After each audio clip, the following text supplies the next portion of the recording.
Hello, bonjour, j'espère que vous allez bien. Alors, par rapport à la dernière vidéo, je vais mieux. Euh, En fait,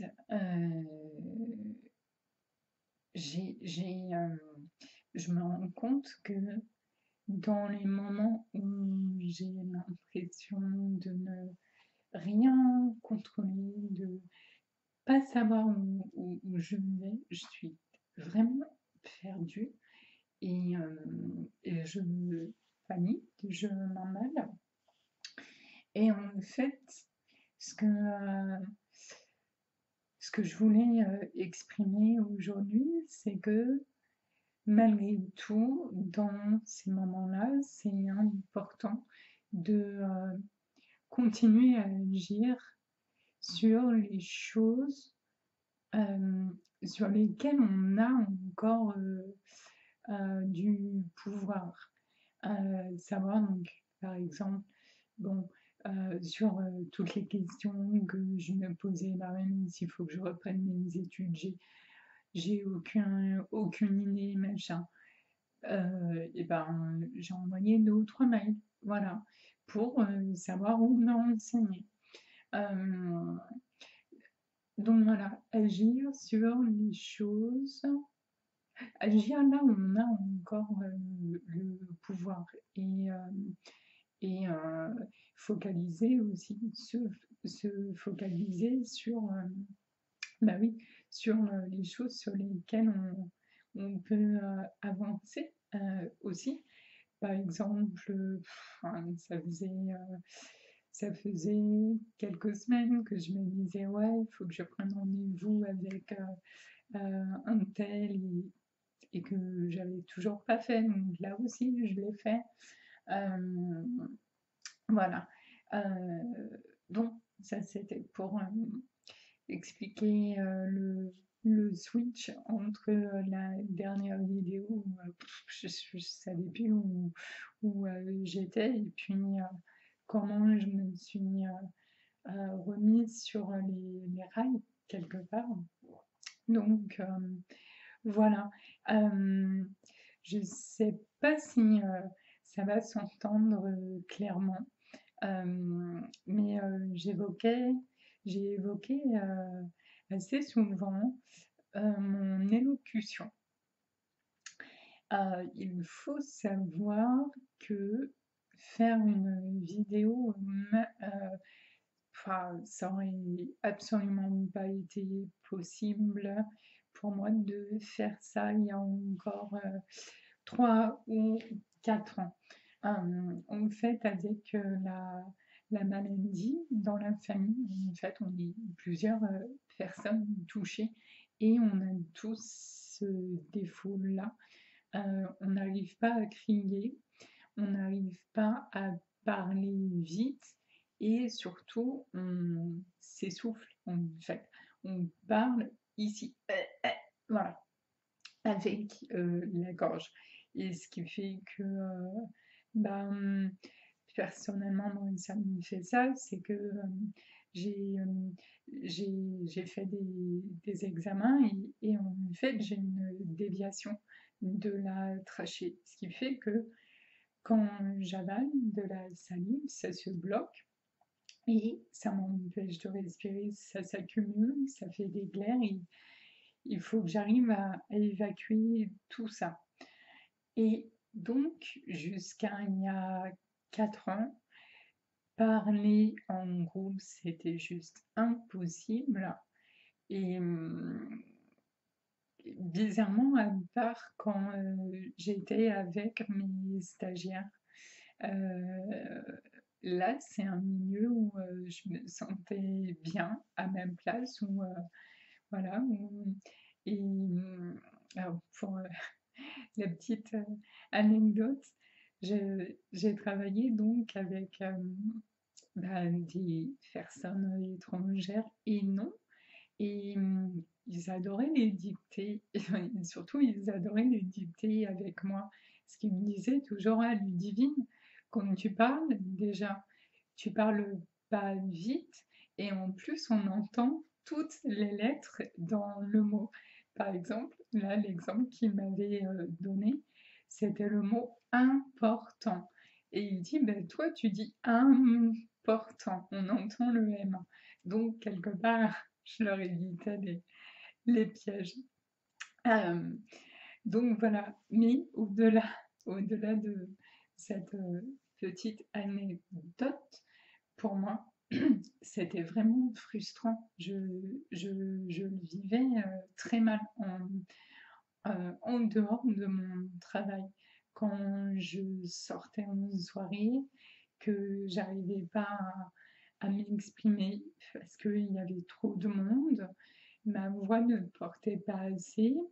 Il y a un truc aussi qu'on me disait, c'était vraiment drôle. Et en plus, à chaque fois, c'est arrivé dans la même situation où j'étais à un mariage, que mes compagnons, ou mon compagnon à l'époque ne dansait pas.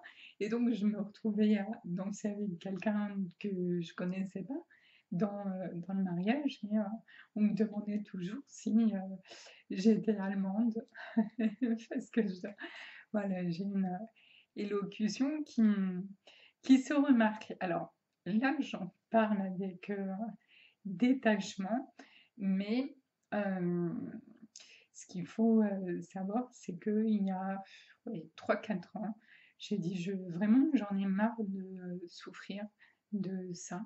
Donc, j'ai décidé d'aller consulter une orthophoniste. Et c'est ce que j'ai fait pendant 2 ans. J'ai réappris à respirer, à poser les sons sur le débit d'air, contrairement à ce que je faisais avant, où je bloquais la respiration pour produire le son. Et bah, forcément, je m'étouffais, quoi. Et alors, en plus de ce travail avec une orthophoniste, je me suis dit, eh ben, je vais allier l'utile à l'agréable. Je veux aussi apprendre à chanter. Bon, ça, je ne maîtrise pas tout à fait, mais aussi parce que j'ai arrêté. Et donc, voilà, je suis allée prendre des cours de chant à l'école de musique. Et, et alors, ben ouais, ce qu'on dit, la voix, c'est l'instrument le plus difficile à pratiquer. Et alors, surtout pour moi, je,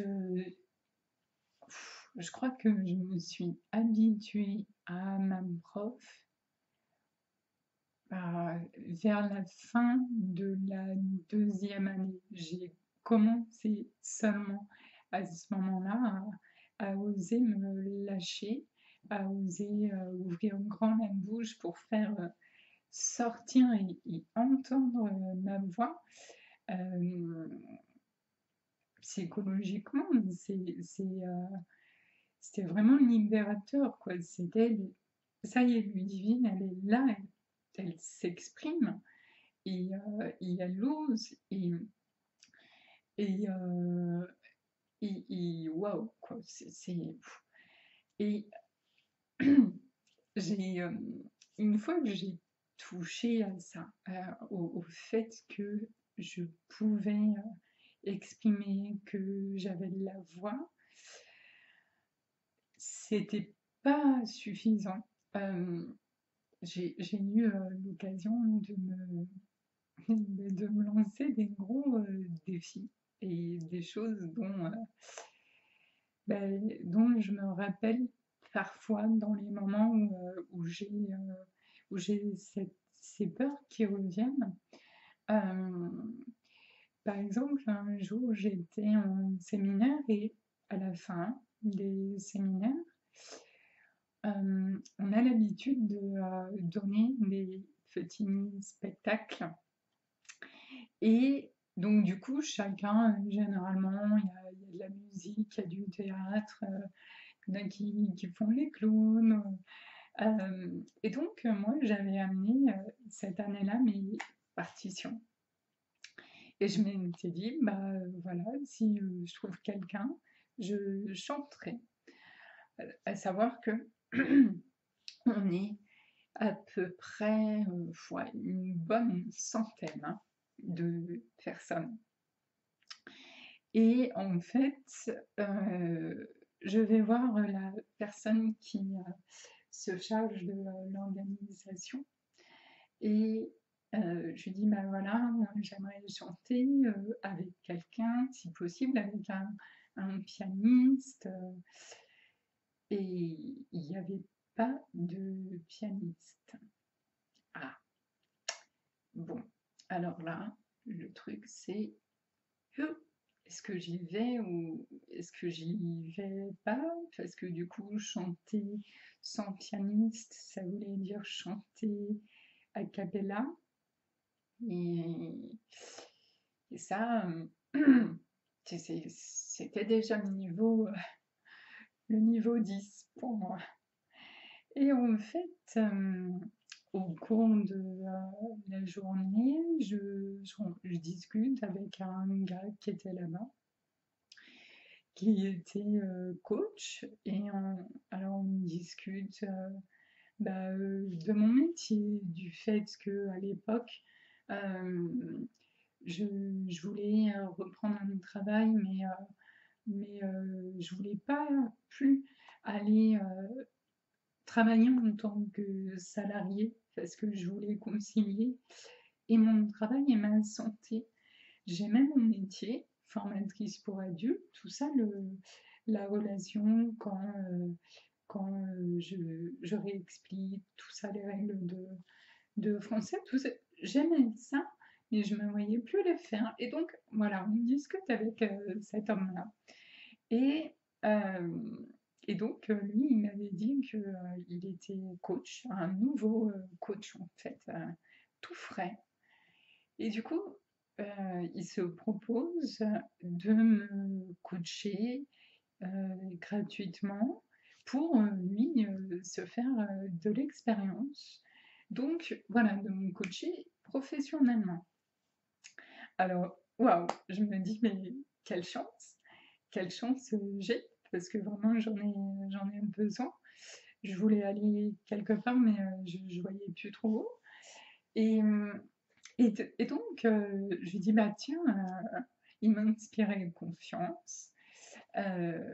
Et je me suis dit, bah, je lui ai demandé, je lui ai dit, bah tiens, là, j'aimerais que tu m'aides. Je veux chanter au spectacle, mais on m'a dit qu'il n'y aurait pas de pianiste.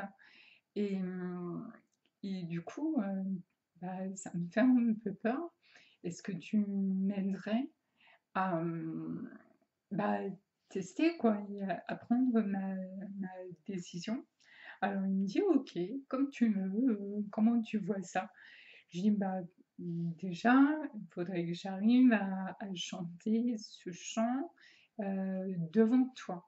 Parce que déjà réussir à chanter devant quelqu'un d'autre que ma prof de chant, waouh, déjà pour moi, c'était niveau 20. Voilà, carrément. Donc je dis, la première étape pour moi, c'est ça, c'est de réussir à chanter devant toi qui, bon, t'as l'air sympa, mais t'es un inconnu et puis tu peux me juger et en plus t'es un gars. Alors, bon. Euh, et donc il me dit, bah ok, si tu veux, on fait une répète, tout ça cet après-midi. Ok, alors je lui chante la chanson, j'ai dû lui chanter que le refrain, un couplet et le refrain. Et puis il me dit, ah bah oui, oui, c'est bien. Et puis, alors, paf, les activités d'études reprennent.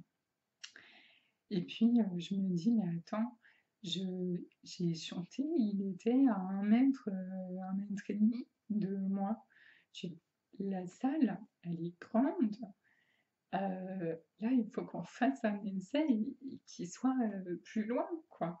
Moi, je veux savoir si celui du fond, il entendra bien. Et alors, je retourne le voir et je lui dis, bah, il faut qu'on se revoie là, qu'on fasse un essai. Il me dit, bon, ok.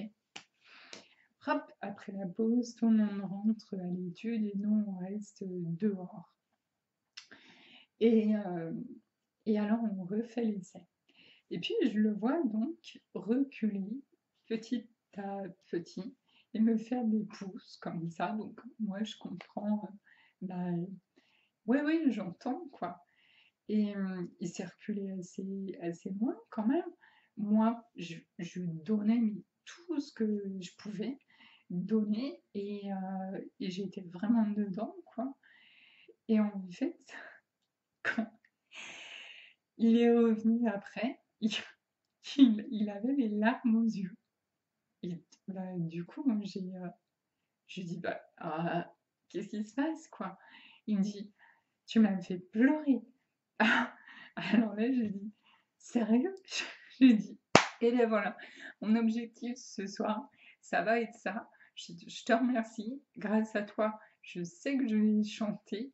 Et mon objectif, ça va être de donner tout pour faire pleurer tout le monde. Et voilà, je, je vais les faire tous pleurer. Et, et donc, bah, le spectacle commence. Ils m'ont pas placé en premier, ils m'ont placé en deuxième. Et j'arrive sur la scène et là, je vois que le micro ne marche pas. Alors du coup, je me dis, oh oh, je panique ou pas. Et puis je me suis rappelé de bah, l'après-midi, deuxième essai, où du coup Marc s'était éloigné de moi pour m'écouter et où du coup il s'était éloigné super loin, donc on entendait bien. Je me suis rappelé de ça et du coup je dis, c'est pas grave, le micro ne fonctionne pas, vu l'essai qu'on a fait cet après-midi. Ben, je vais y aller comme ça, a cappella, sans micro. J'ai j'ai pris, déjà j'ai fermé les yeux, j'ai dû prendre 4-5 grandes respirations, parce que waouh, j'étais stressée quand même. Et j'y suis allée. J'y suis allée, j'ai fait un couplet, un refrain, j'ai oublié l'autre couplet, donc j'ai refait je sais plus quoi. Et puis je me suis arrêtée comme ça. Et, et là, je me suis mise à trembler, à trembler, à trembler, à trembler, à trembler. L'adrénaline, déjà d'adrénaline. Et en fait, là, il y avait les applaudissements et tout. Enfin, c'était chouette. Et les gens pleuraient, je voyais les mouchoirs et tout ça. J'étais, j'étais super. J'étais super bien. J'étais super heureuse d'avoir osé ce truc. Et là, je me suis dit, bon, ça y est, là, toute cette rééducation, ces efforts, le chant que tu fais, bah, ça y est, enfin, tu oses, quoi. Tu oses t'exprimer, tu oses parler, ton élocution, bah, voilà, c'est un peu comme les bègues. En fait, quand je chante, je, euh, bah, du coup, on entend moins. Alors après, il y a les chants où les paroles vont vite. Là, j'ai encore du mal. Mais voilà, à partir, je crois, de ce moment-là, j'ai dépassé cet obstacle de la voix. Et après, on m'arrêtait plus, quoi. J'ai osé. Une fois, j'étais à une soirée justement avec différents artistes et tout, toujours de la, la maison des arts, ça s'appelle comme ça chez moi. C'est l'école de musique. Et il y avait une représentation et à un moment, il y avait un jeu avec un micro. L'animatrice disait un mot et il fallait être le premier ou la première à chanter une chanson, un refrain où on trouvait ce mot ou cette expression.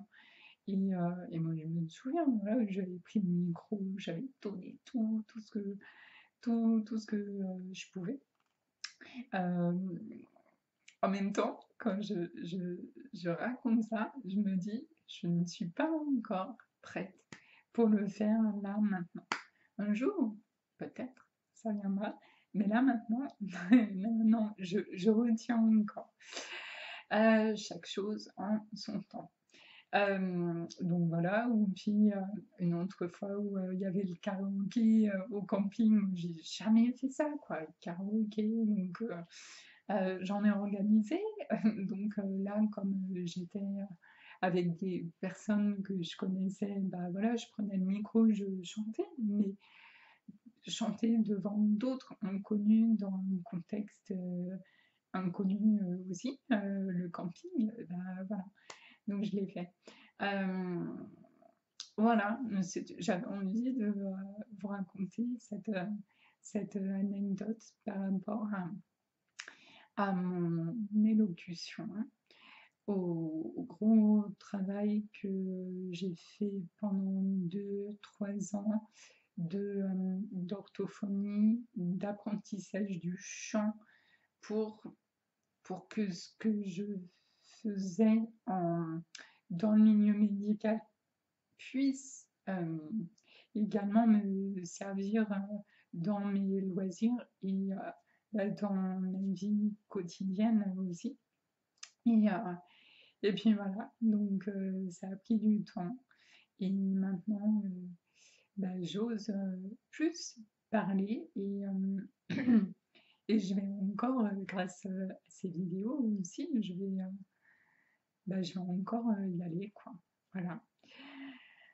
Je vous dis à bientôt pour une prochaine vidéo. N'hésitez pas à commenter, à partager si vous pensez que ça peut inspirer d'autres personnes. Et puis voilà, puis rendez-vous aussi de l'autre côté sur mon blog, ludivinesénéchal.com/blog. Tout simplement, il y a déjà 3 articles. J'en publie 1 ou 2 par semaine. Et puis voilà, donc je vous partage autrement qui je suis, ce que, voilà, mes conceptions de la vie, mes projets. Allez, je vous embrasse. À bientôt.